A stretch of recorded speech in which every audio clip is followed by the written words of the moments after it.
요즘 밤낮에 일교차가 굉장히 크기 때문에 많은 분들이 지금 감기 걸리시는 분이 계시는데, 또 요즘 들어서 또 이렇게 또 미세먼지가 많은지요. 저도 지금 목감기가 단단히 걸려가지고 여러분들 좀 조심하시길 바랍니다. 오늘 좀 소리가 안 좋더라도 여러분들이 양해를 해주시고 이해를 해주시고 들어주시길 바랍니다. 인생은 자신과의 끝없는 전쟁의 연속이 바로 이 인생의 모습이 아닌가 생각을 해볼 수가 있죠. 인생을 살다 보면 자기와 끊임없이 싸워가는 그런 부분이 있기 마련입니다. 요즘 수능제 시험을 준비하고 있는 고3들도 있을 것인데요, 학생 때는 공부와 전쟁을 해야 되는 그런 어려움들이 있죠. 좀 더 자고 싶고 좀 더 놀고 싶지만은 자기의 욕망과 싸워야 되는 것이 현실이기도 합니다. 물론 적당히 놀기도 하고 또 자기도 해야 살아갈 수 있지 않겠습니까? 근데 그것이 지나쳐서 이제 과하게 되면 문제가 되는 것이지요. 이렇게 너무 그렇게 자기의 욕망만을 위해 살다 보면 결국 인생의 초반 싸움에서 패배하게 되어서 불리한 그런 삶을 살아갈 수밖에 없는 것이 인생이기도 합니다. 건강을 위해서도 요즘 들어서 보게 되면 많은 분들이 노력을 하시더라고요. 자신과의 전쟁을 하고 있는 분들이 많으십니다. 음식을 절제하기도 하고 적당한 운동을 해야 되는데 사실 그것이 쉽지 않죠.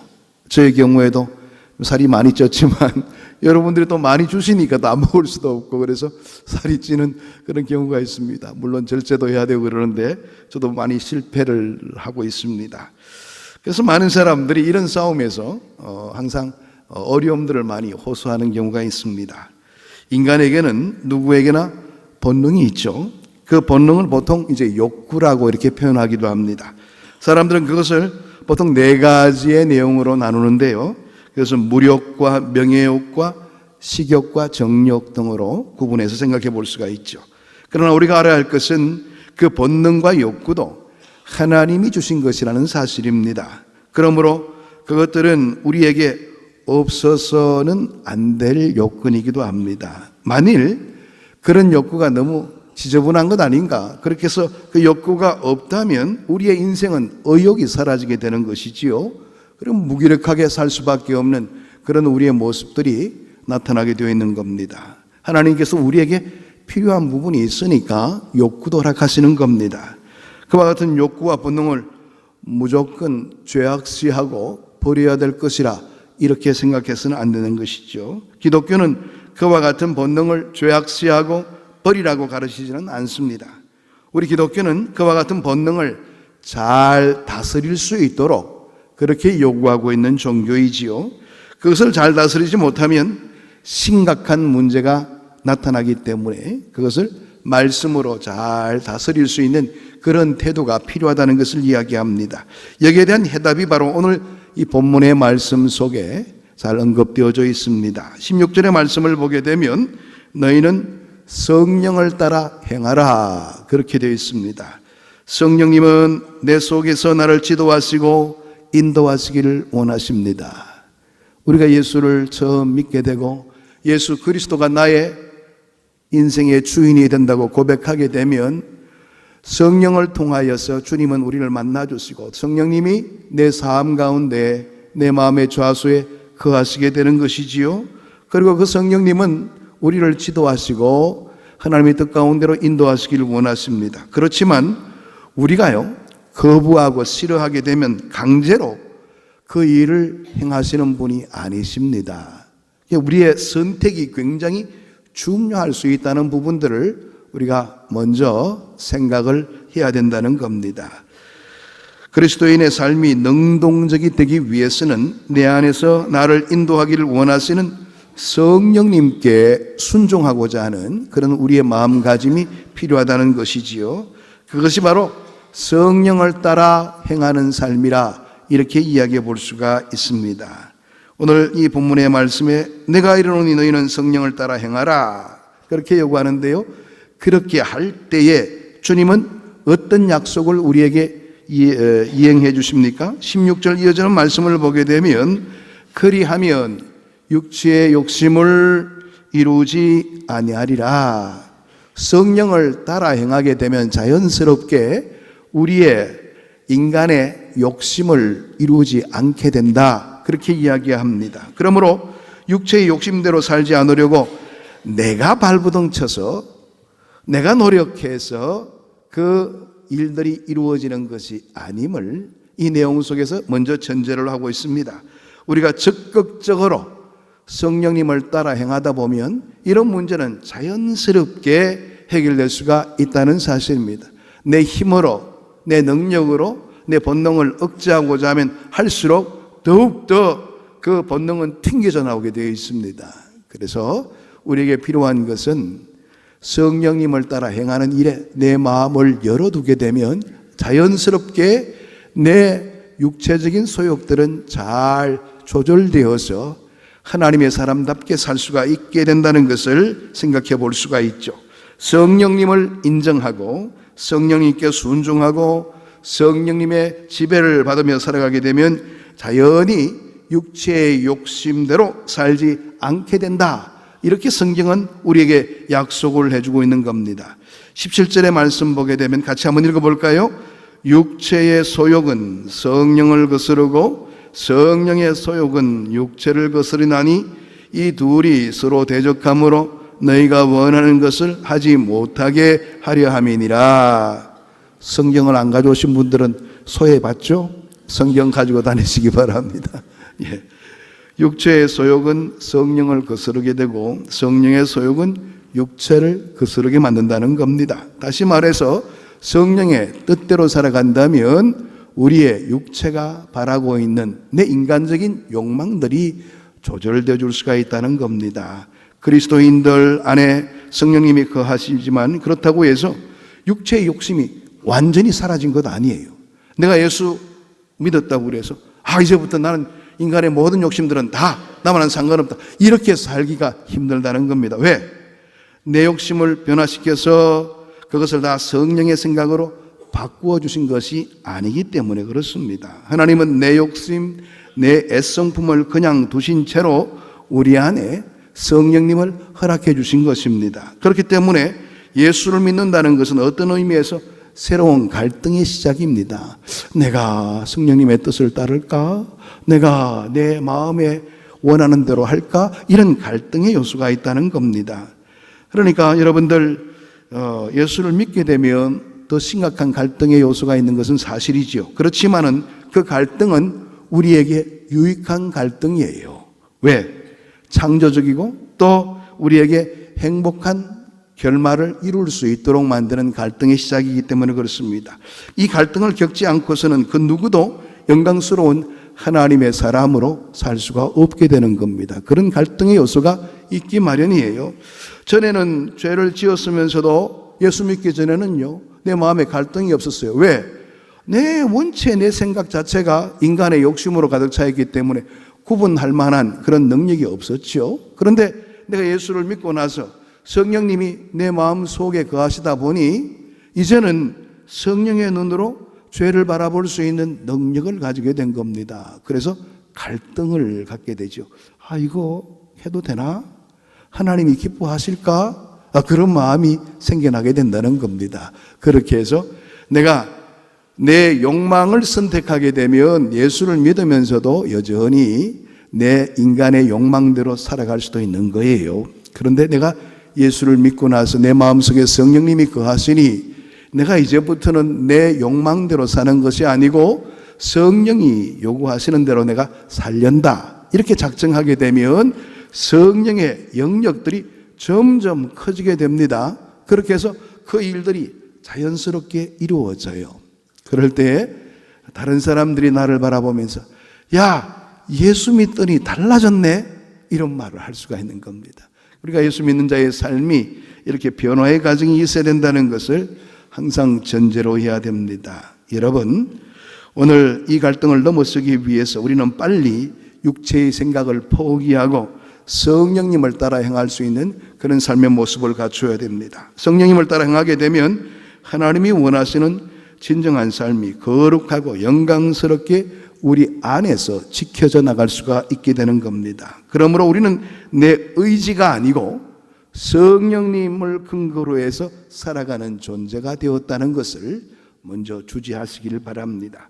자, 오늘 이 19절 이하의 말씀에 보게 되면 성령의 인도하심을 받지 못하는 육체의 모습들이 굉장히 많이 열거되어져 있죠. 21절까지 내용 속에서 여러 가지 내용이 나옵니다. 그렇죠.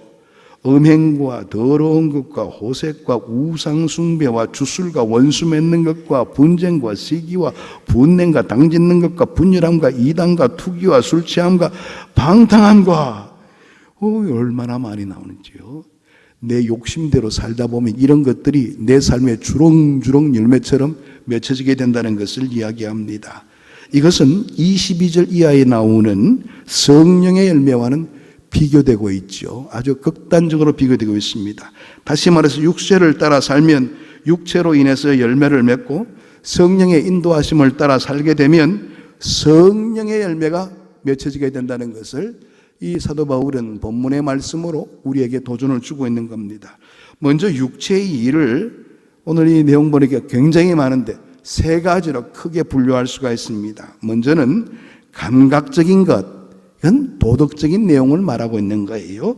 그 다음에 두 번째로는 미신적인 것, 이건 종교적인 내용들을 포함하고 있습니다. 또 관계적인 것, 사람 사이에 사회성에 대한 부분들을 이야기하고 있는 부분이 이 크게 세 부분으로 나눌 수 있는 부분이지요.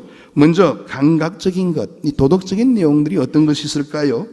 음행, 더러운 것, 호색, 술취함, 방탕함, 이런 것들이 바로 감각적인 것이죠. 우리에게 도덕적으로 피폐하게 만드는 요건이 된다는 것입니다. 맨 처음 음행이 나오고 있죠.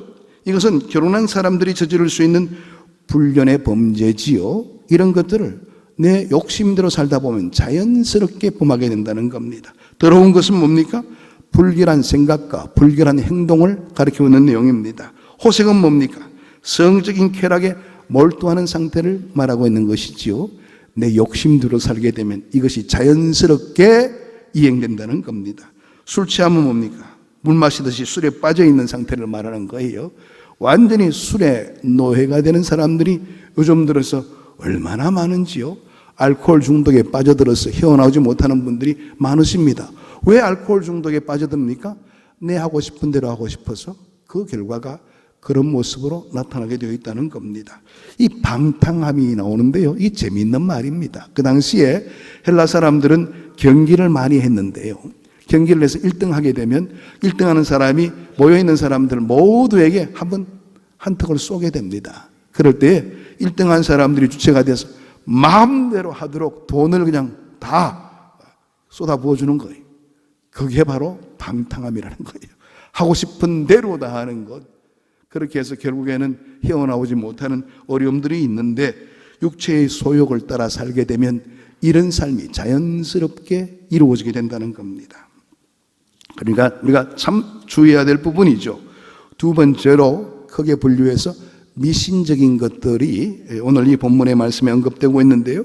종교적인 요소가 그 속에 포함되어 있습니다. 뭡니까? 오늘 이 19절 이하의 말씀 보게 되면 우상숭배, 주술, 이단 이런 내용들이 바로 내 욕심대로 살아가다가 우리가 빠지게 되는 요건이라는 거예요.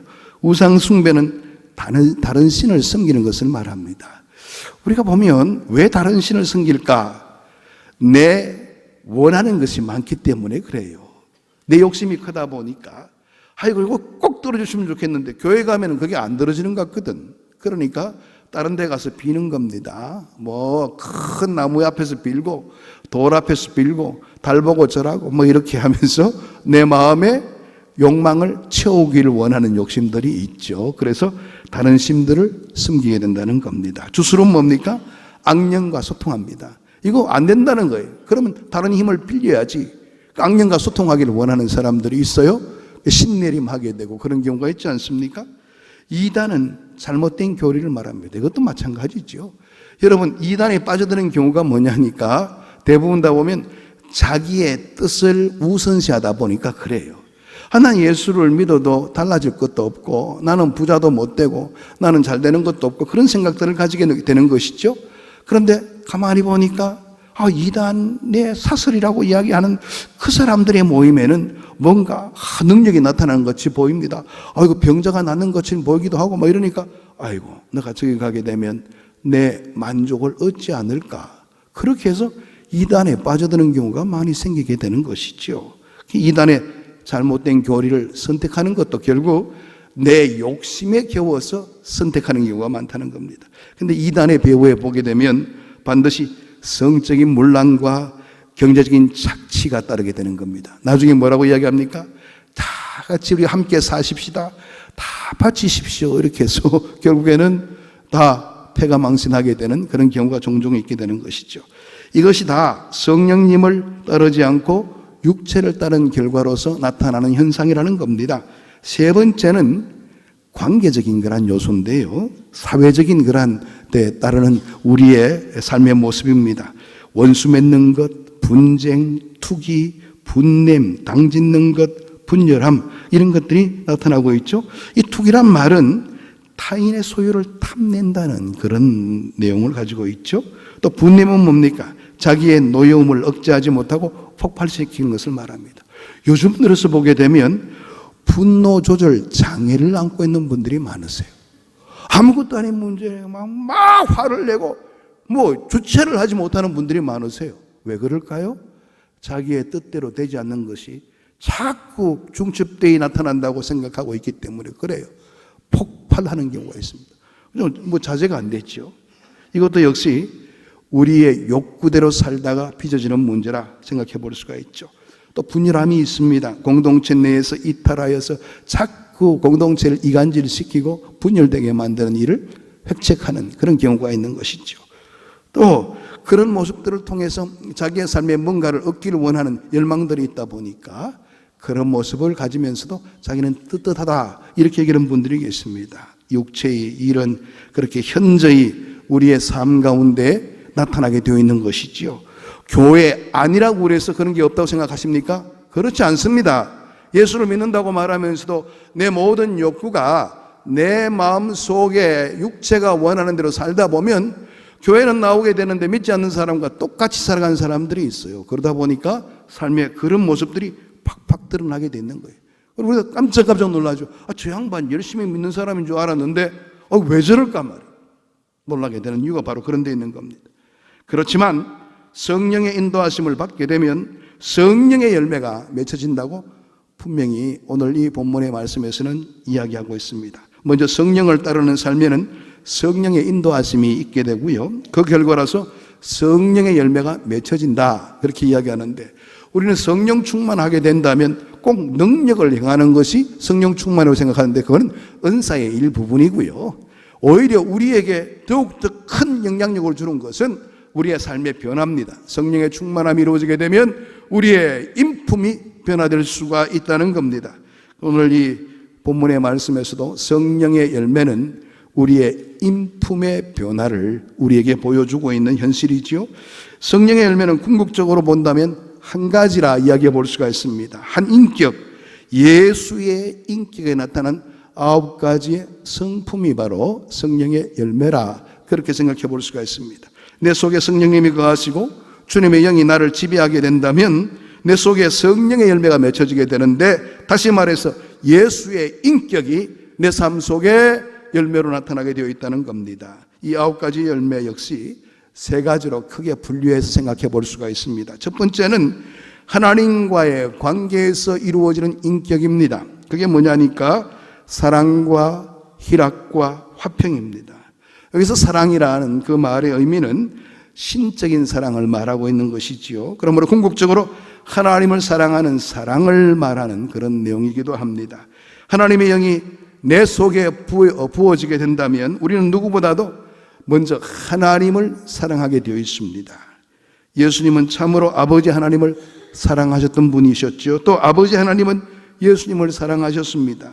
너는 내 사랑하는 아들이라. 하나님께서는 예수님을 향해서 그렇게 이야기를 하셨습니다. 성부와 성자의 사이를 지배하는 가장 중요한 관계는 사랑의 관계입니다. 그래서 삼위일체를 이야기할 때도 서로 교통한다 이런 의미에서의 삼위일체의 주된 요소는 사랑이라 그렇게 이야기해 볼 수가 있는 것이죠.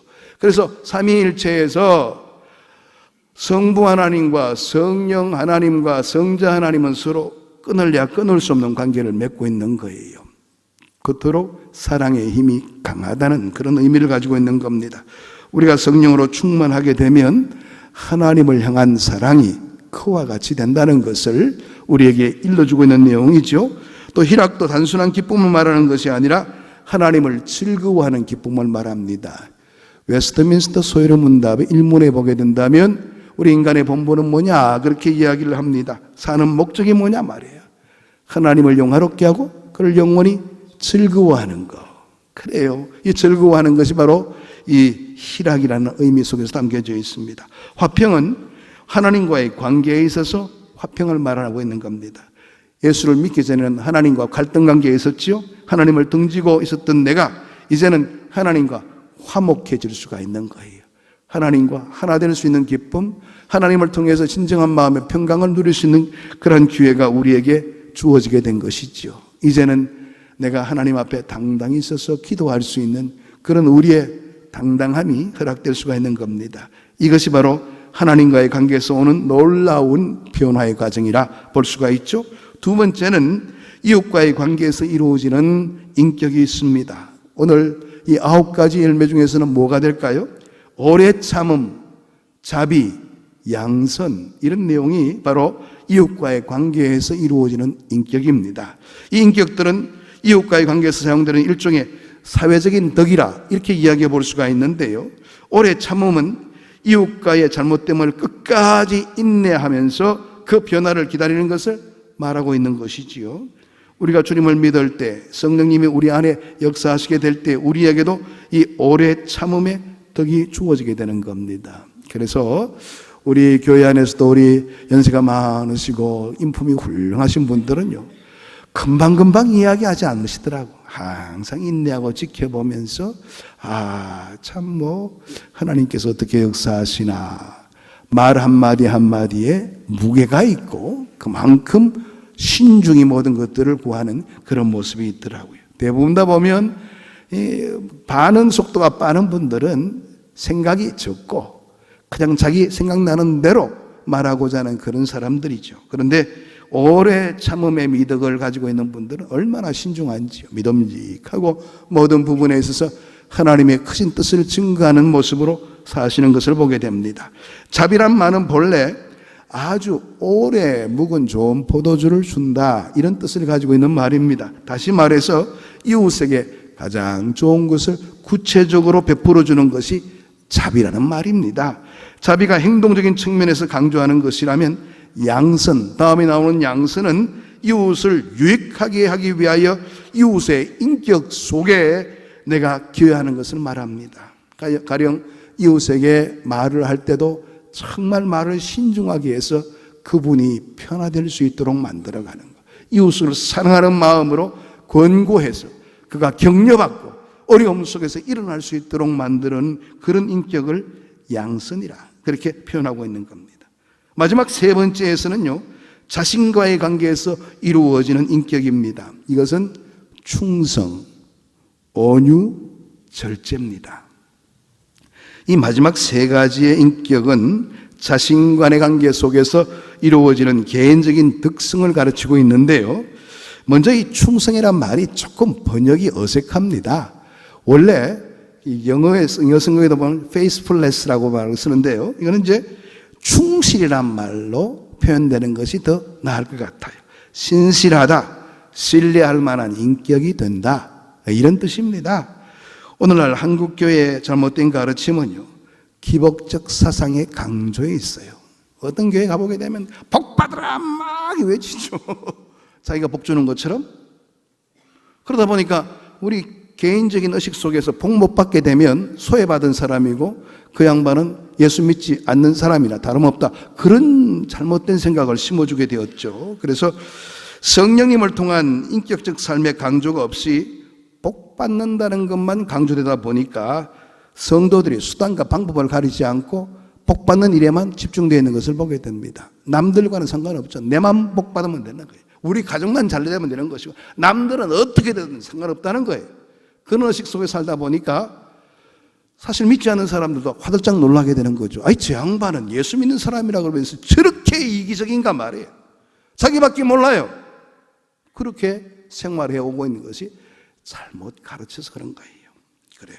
성경이 말하는 진정한 신앙의 모습에 우리의 삶의 모습을 다시 한 번 더 비춰볼 필요가 있습니다. 정말 내가 추구하고 있는 것이 나 일신상의 복만을 추구하고 있는가? 물론 하나님께서 복 주시는 것도 중요한 부분이게 되겠지만 그게 전부가 아니에요. 우리에게 필요한 것은 하나님의 사람다움, 믿음직함입니다. 충성이란 이 말 속에는 바로 성실한 그리스도인의 인격의 특성을 말합니다. 다른 사람들이 우리를 바라볼 때도 그 양반은 예수 믿는 사람이야, 믿을만해, 이렇게 돼야 되는데 그 양반 예수 믿는 사람이야, 말밖에 없어, 이렇게 된다면 문제가 되겠죠. 우리에게 필요한 것은 바로 그런 우리의 삶의 열매가 우리의 삶의 자체 속에서 열려져야 된다는 것을 이야기합니다. 온유라는 말은요, 원래의 원어적인 의미가 뭐냐면 아주 자기 힘을 잘 통제해서 잘 사용되어지는 것을 말합니다. 이게 이제 주로 어디에 많이 사용되냐면 야생마를 길들일 때 온유라는 말을 많이 사용했습니다. 온유라는 말을 우리가 잘못 해석하게 되면 무능처럼 보이기도 합니다만 무능한 것 아니에요. 큰 힘을 가지고 있는데 잘 사용되어지는 것을 온유라는 표현을 쓰고 있는 거예요. 그러니까 하나님의 은혜 속에서 내 욕망대로 살지 않고 그 뜨거운 열정들이 하나님의 은혜를 지향하는 그 일에, 주님을 사랑하는 그 일에, 이웃을 사랑하는 그 일에 소용되어지는 사람, 그 사람이 바로 온유한 사람이라는 겁니다. 그렇습니다. 이어서 나중에 뭐가 나옵니까? 제일 끝에 절제가 나옵니다. 절제는 욕망을 극복하는 삶을 가리키고 있는 것이지요. 그것은 자신과의 관계에서 이루어지는 특성들을 우리에게 소개하고 있는 내용이기도 합니다. 제일 마지막의 열매가 절제라는 것에 여러분 주의를 하시기 바랍니다. 우리는요, 은혜 많이 받을 수 있어요. 근데 그 은혜를 다 쏟는 경우가 많아요. 오히려 그 많은 은혜 받은 것이 남들에게 안 좋은 영향력을 줄 때가 많아요. 그게 뭐냐니까 절제가 없어 그래요. 그래서 이 성령의 9가지 열매 가운데서 마지막 절제는 우리에게 허락되어진 하나님의 은혜를 잘 조절을 하고 많은 사람들에게도 덕을 보일 수 있는 그런 성품의 요소로서 강조되고 있는 것을 보게 되는 겁니다. 그렇습니다. 예수님은 하나님과 올바른 관계를 맺으셨죠. 이웃과도 올바른 관계를 맺으셨습니다. 그리고 스스로와도 바른 관계를 맺으신 것을 우리가 잘 알고 있습니다. 우리 안에 성령님이 가하게 될 때 성령님은 예수님 같은 인격을 내 삶 가운데 심어줌으로 통해서 그리스도처럼 살 수 있도록 만들어주신다는 겁니다. 우리 본문의 말씀 22절과 23절의 말씀을 같이 읽어볼까요? 오직 성령의 열매는 사랑과 희락과 화평과 오래 참음과 자비와 양성과 충성과 온유와 절제니 이 같은 것을 금지할 법이 없느니라. 예, 그렇습니다. 우리가 성령을 따라 살다 보면 이와 같은 성령의 열매가 우리의 삶 가운데 열려지게 된다는 겁니다. 성령의 열매를 맺는 삶이 성령으로 살아가는 삶입니다. 그런데 성령으로 살기 위해서 그 전에 우리가 감당해야 될 일들이 있죠. 24절입니다. 같이 읽어볼까요? 그리스도 예수의 사람들은 육체와 함께 그 정욕과 탐심을 십자가에 못 박았느니라. 예, 오늘 이 본문의 말씀 보게 되면 예수를 믿는 사람들은 이제는 육체와 함께 그 정욕과 탐심을 십자가에 못 박았다. 이젠 더 이상 그 일을 관심 두지 말라. 이제 우리는 그것으로 살아가는 사람이 아니야. 예수로 사는 사람들이야. 그렇게 이야기하고 있는 겁니다. 예수의 사람들은 육체와 함께 그 정욕과 탐심을 십자가에 못 박은 사람이라 성경은 말하고 있죠. 예수 그리스도를 온전한 자신의 구주로 영접하고 성령을 따라 행하는 사람이 되면 육체와 함께 정욕과 탐심을 십자가에 못 박고 육체의 소욕을 다스리면서 살아가는 삶이 될 수 있다는 것을 우리에게 이야기하고 있습니다. 사도 바울은 바로 그와 같은 자신과의 싸움에서 승리한 삶을 살았던 삶이었죠. 그는 자기 자신을 예수 그리스도와 함께 십자가에 못 박고 성령을 따라 행함으로 승리하는 인생길을 걷게 되었습니다. 그의 고백을 볼까요? 갈라디아서 2장 20절의 말씀입니다. 잘 알고 있는 말씀이죠. 같이 읽어보겠습니다. 내가 그리스도와 함께 십자가에 못 박혔나니 그런즉 이제는 내가 산 것이 아니요 오직 내 안에 그리스도께서 사신 것이라. 이제 내가 육체 가운데 사는 것은 나를 사랑하사 나를 위하여 자기 자신을 버리신 하나님의 아들을 믿는 믿음 안에서 사는 것이라. 오늘 이 사도 바울의 고백이 우리의 고백이 되기를 원합니다. 그렇게 될 때에 우리 왕십리교회 고우들이 이렇게 살게 되면 어디를 가든지 간에 저 양반 예수 믿는 사람이야, 달라, 우리와는 달라, 신뢰할 만해. 정말 저 양반은 세상이 두 쪽 난다고 그래도 우리가 저 사람을 신뢰할 수가 있어. 왜? 그 사람 안엔 예수라는 그러한 작은 예수의 모습을 우리가 발견할 수가 있기 때문이야. 이런 소리를 들을 수가 있게 될 겁니다. 성령을 따라 행하는 삶, 이것이 우리에게 소중한 이유가 바로 그겁니다. 주님께서는 우리를 구원하시고 바로 데려가시지 않으셨죠? 왜?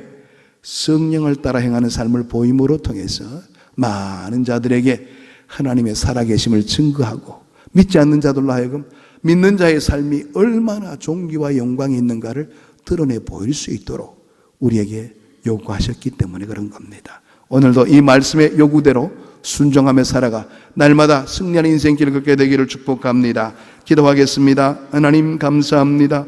오늘도 주의 약속된 말씀을 따라 주의 은총을 바랍니다. 부족한 저희들이라도 하나님의 은혜를 기리면서 살아가게 될 때 우리의 삶의 자취 속에 하나님의 더 큰 영광과 주님의 귀한 사랑의 역사가 나타나게 됨을 믿습니다. 오늘 우리가 말씀을 받은 것처럼 성령을 따라 행할 수 있는 복된 길에 설 수 있도록 은혜 나리여 주옵소서. 예수 그리스도 이름으로 기도하옵나이다. 아멘.